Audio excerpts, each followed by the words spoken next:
एक गैंगस्टर जिस पर किडनैपिंग, दुष्कर्म, हत्या के प्रयास जैसे 32 मामले दर्ज थे और जब उसके गुनाहों का हिसाब हुआ तो इंदौर से कई किलोमीटर दूर मिली उसको दर्दनाक मौत। लेकिन इन तस्वीरों ने इंदौर ही नहीं पूरे प्रदेश समेत पुलिस को भी सोचने पर मजबूर कर दिया है कि सलमान लाला तो मर गया, लेकिन उसके जनाजे में आए हजारों युवा समर्थकों ने आकर ये साबित कर दिया कि पुलिस की मुश्किलें अभी शुरू हुई है।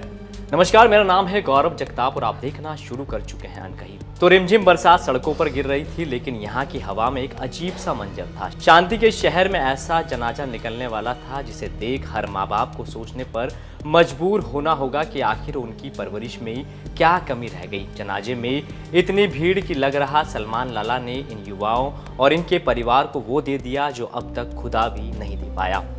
जिस उम्र में घर और माँ बाप की जिम्मेदारी और अपने करियर के बारे में सोचना था, उस उम्र में ये युवा ऐसे गैंगस्टर के जनाजे में पहुंचे जिसने किसी की बहन के साथ गलत किया तो किसी के परिवार को उजाड़ दिया। लगातार व्यवस्था चकचौबंद रखी हुई थी और उसके अलावा में सिविल में भी लोग लगाए गए थे। ऐसे अपराधी जो वांटेड है वो वहां दिखाई नहीं दिए। अगर इस तरह की कोई होती, हमारी ऑलरेडी टीमें वहां लगी हुई थी सिविल में, जो इस तरह की चीजों को नजर रखने के लिए कहीं कोई इस तरह की कोई स्थिति बनती तो इस तरह से डेफिनेटली हम लोग कार्रवाई करते। क्राइम ब्रांच लगातार इसमें सोशल मीडिया का जो प्लेटफॉर्म है, प्लेटफॉर्म पर लगातार मॉनिटरिंग कर रही है और आइडेंटिफाई कर रही है। जो सोशल मीडिया पे हीरो बनाया जा रहा है सलमान लाला को, कहा जा रहा है वो समुद्र में तैरता था और डूब के कैसे, जैसा कि मैंने कहा आपको, जैसे कि मैंने बताया आपको कि कोई भी पोस्ट अगर आप फॉरवर्ड, कोई रील अगर आप बनाते हो जिसमें कोई तथ्य नहीं है, भ्रामक रील है, भ्रामक प्रचार प्रसार आपके द्वारा किया जाता है, तो ऐसी स्थिति में निश्चित रूप से आपके खिलाफ कार्रवाई हुई। क्योंकि आपको ये समझना होगा कि ऑलरेडी सीओर पुलिस इसकी जांच कर रही है, पोस्टमार्टम हुआ है, रिपोर्ट्स आएगी, फैक्ट्स के आधार पर ही आप कह सकते हैं। लेकिन इस तरह से लोगों में अफवाह फैलाना, भ्रामक प्रचार प्रसार करना, ये निश्चित रूप से कहीं ना कहीं उस आदेश का उल्लंघन माना जाएगा। और जैसा कि मैंने बताया कि आदेश का उल्लंघन करने पर आपका पूरा अकाउंट सस्पेंड हो सकता है, ब्लॉक हो सकता है और फिर आपको कहीं ना कहीं आपके जो फॉलोअर्स है कहीं ना कहीं वो भी आपके चले जाएंगे। तो निश्चित रूप से इसमें कड़ी कार्रवाई की जाती है।